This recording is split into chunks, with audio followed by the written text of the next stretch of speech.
स्वागत है आप सभी विद्यार्थियों का Navyug economics classes YouTube channel पर। विद्यार्थियों, जैसा कि हमने आपसे कहा था कि 10 अगस्त 2020 से आपकी क्लासेस नियमित रूप से होंगी, यानी कि हर रोज़ आपको अब एक वीडियोज़ मिलेगा, ठीक है। और उस वीडियोज़ के माध्यम से आप नोट्स का भी प्रिपरेशन कर लेंगे। कोई सवाल होगा तो वीडियो के कमेंट सेक्शन के माध्यम से पूछ लेंगे, और कोई अन्य जानकारी भी चाहते हैं तो आप हमें कॉल करके या फिर व्हाट्सएप मैसेज के माध्यम से भी पूछ सकते हैं, ठीक है। आज की इस वीडियो में कुछ डाउट्स आपके क्लियर करने वाले हैं, क्योंकि कुछ विद्यार्थियों का ये कमेंट आ रहा था कि सर सिलेबस को हमको ठीक से समझ में नहीं आया, जबकि सिलेबस में अच्छी खासी व्यूज़ हैं हमारे, है ना, 1400 प्लस व्यूज़ गए हैं।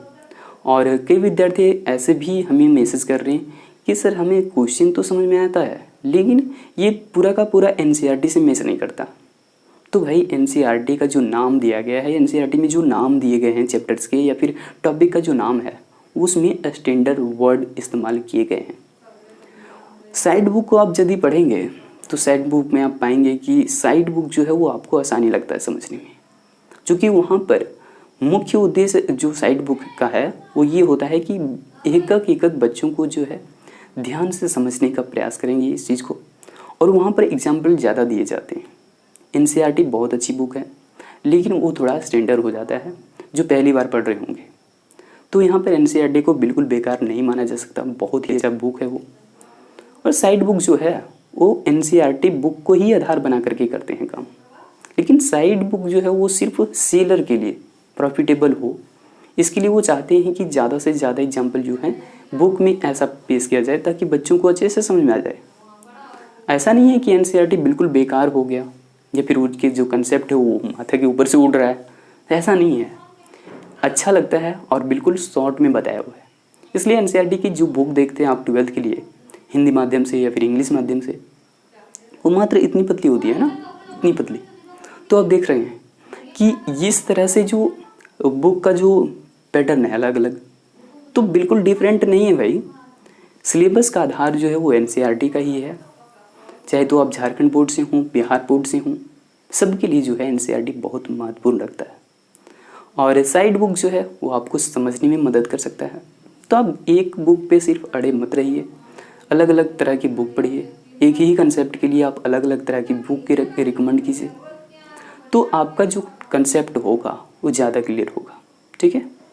कुछ विद्यार्थी जो हैं इस तरह के भी कमेंट कर रहे थे कि सर आप डायरेक्टली मुझे नोट्स दे सकते हैं क्या, व्हाट्सएप में मुझे पीडीएफ बना करके सेंड कर सकते हैं। तो भाई मैं आपको फिर से आपको बता दूं कि मैंने कभी भी पीडीएफ बना करके किसी भी विद्यार्थी को सेंड नहीं किया है और ना ही कभी सेंड करूंगा, क्योंकि डायरेक्टली मैं नोट्स किसी के साथ शेयर नहीं करता। शेयर करने का मतलब सिर्फ ये हो जाता है कि आप हूबहू वही चीज़ें लिखने का प्रयास करते हैं जो कि नोट्स में दिया गया है और उसे रटने का प्रयास करते हैं। हम विद्यार्थियों को इतना प्रयास करवाते हैं कि आप अपनी भाषा में लिख सकें। हम यही चाहते हैं आपसे कि आप कंसेप्ट को समझें और उसे अपनी भाषा में लिखने का प्रयास करें। कई सारे विद्यार्थी ये भी करते हैं कि सर साइंस और कॉमर्स वाले के लिए जो है आप तो उनको इंग्लिश में पढ़ाते हैं। जी भाई, मैं पढ़ाता हुई हूँ इंग्लिश में। साइंस और कॉमर्स वालों के लिए नहीं पढ़ाता, आर्ट्स वाले विद्यार्थियों को भी पढ़ाता हूँ, लेकिन अगर वो इंटरेस्टेड हों इंग्लिश माध्यम से पढ़ने के लिए तब, ठीक है। यहाँ पर क्लासेस बिल्कुल अलग अलग नहीं होती है, बिल्कुल अलग नहीं होती है, दोनों के लिए सेम ही क्लास होते हैं, लेकिन कंसेप्ट जो है वो आपको हिंदी माध्यम से समझ में आता है या फिर इंग्लिश माध्यम से समझ में आता है। अब एग्जामिनेशन में किस फॉर्मेट में लिखना चाहते हो, इंग्लिश में माध्यम से लिखना चाहते हो या फिर हिंदी माध्यम से लिखना चाहते हो, ये आप पे डिपेंड करता है। अगर आप इंग्लिश को थोड़ा मोड़ा भी समझते हैं तो कोशिश ये करिए कि आप इंग्लिश में ही चीज़ों को लिखिए, ठीक है। अगर आपको इंग्लिश ज़रा सा भी नहीं समझ में आता है तो अभी आप प्रयास मत कीजिए, ऐसा मैं बिल्कुल नहीं कहूँगा, क्योंकि आप जो पहली बार इंग्लिश पे उतरते हैं तो आपको चीज़ें ज़्यादा समझ में आती है, ठीक है। हर एक वर्ड पे आप ज़्यादा फोकस करते हैं, क्या सर इसका मतलब क्या होगा। तो आप वहाँ पर आप ये मत समझिए कि हमको इंग्लिश बिल्कुल नहीं आ रहा है, आप इंग्लिश माध्यम से भी तैयारी इकोनॉमिक्स की कर सकते हैं, ठीक है। कई विद्यार्थियों का जो है ये भी क्वेश्चन रहा है, क्या सर साइंस और कॉमर्स वालों के लिए अलग सिलेबस होता है इकोनॉमिक्स का।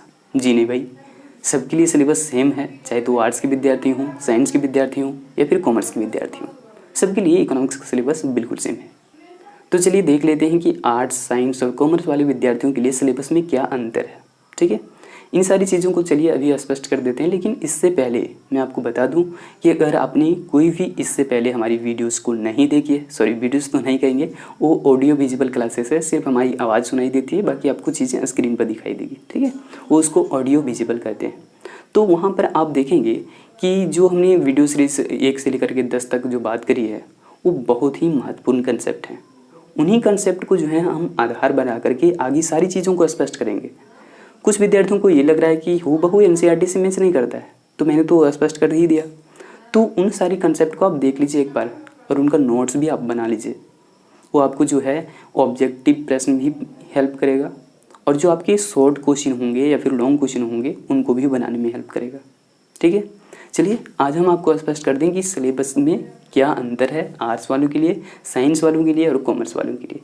सिलेबस में अंतर सिर्फ इतना ही है कि पैटर्न जो होगा क्वेश्चन का, पैटर्न ऑफ क्वेश्चंस,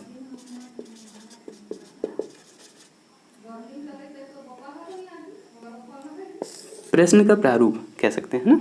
तो यहाँ पर ध्यान दीजिए, एक कैटेगरी तो आपका आर्ट्स आ गया और दूसरी कैटेगरी में साइंस और कॉमर्स, दूसरी कैटेगरी में साइंस और कॉमर्स, ठीक है। तो ये 2 कैटेगरी बन गए। अब यहाँ पर देखिए, 1 अंक का प्रश्न इनको भी पूछा जाता है, 1 अंक के प्रश्न इनको भी पूछा जाता है, लेकिन 1 अंक का जो यहाँ पे प्रश्न होगा वो अति लघु उत्तरीय प्रश्न होते हैं। यानी कि यहाँ पे प्रश्न ऐसे पूछा जाएगा आर्ट्स वाले विद्यार्थियों को, जैसे एक एग्जाम्पल के द्वारा समझने का प्रयास करते हैं कि पूछ दिया कि अर्थशास्त्र के जनक कौन कहे जाते हैं, तो आपको सिंपली जवाब देना है एडम स्मिथ। कई विद्यार्थी जो है पूरा लिख देते हैं कि अर्थशास्त्र के जनक एडम स्मिथ कहे जाते हैं, तब भी गलत नहीं है, वो भी बिल्कुल सही है। कई विद्यार्थी ये सोचते हैं कि नहीं सिर्फ एडम स्मिथ लिखने से काम नहीं चलेगा भाई, इसमें पूरा लिखना चाहिए। नहीं, आप शॉर्ट में जो है जवाब दीजिए, अपना समय बचाइए एग्जामिनेशन में। ऐसा ज़रूरी नहीं है कि आपका 1 अंक का प्रश्न है, अगर आपने पूरा लाइन लिख दिया कि अर्थशास्त्र का जनक जो है एडम स्मिथ कहे जाते हैं, तो आपको 2 अंक थोड़े देना देगा, 1 ही अंक ना देगा। अब यहाँ पर भी साइंस और कॉमर्स वाले विद्यार्थियों को अति लघु उत्तरीय प्रश्न नहीं होता, बल्कि उसके स्थान पर MCQ प्रश्न होते हैं। MCQ प्रश्न आपको पता है, मल्टीपल चॉइस क्वेश्चंस। यहाँ पे मल्टीपल यानी कि बहुत होंगे, आपको ऑप्शन मिलेंगे A, B, C, D ऐसा करके मिलेगा। एक प्रश्न दे दिया और 4 ऑप्शन दे दिए, जो आपको सही लगा उसको आप कैसे लिख सकते हैं एग्जामिनेशन में कि पहले प्रश्न का उत्तर होगा ऑप्शन नंबर D, बस मिल गया जवाब। तो इस प्रकार से आप दीजिए, जैसे आप लिखते हैं कि नहीं D सही नहीं होगा, C होगा, तो आप C भी कर सकते हैं। सोचते हैं कि नहीं D करना है, D भी कर सकते हैं। लगता है कि B होगा, तो पहले का B हो। कई विद्यार्थी ये गलती करते हैं ज़रूर कि ऑप्शन के बाद इस ऑप्शन में क्या लिखा हुआ है उसको भी लिख देते हैं, तो ये बड़ी गलती है, इसको नहीं लिखना चाहिए। उनको पता चल जाता है कि पहले ऑप्शन में, पहले क्वेश्चन का ऑप्शन में B नंबर की कौन सी चीज़ें रखी गई है, ठीक है। एग्जामिनर को पता चल जाता है, उनके पास भी क्वेश्चन होते हैं। ऐसा नहीं है कि सिर्फ आपको क्वेश्चन है, उनके पास क्वेश्चन नहीं है।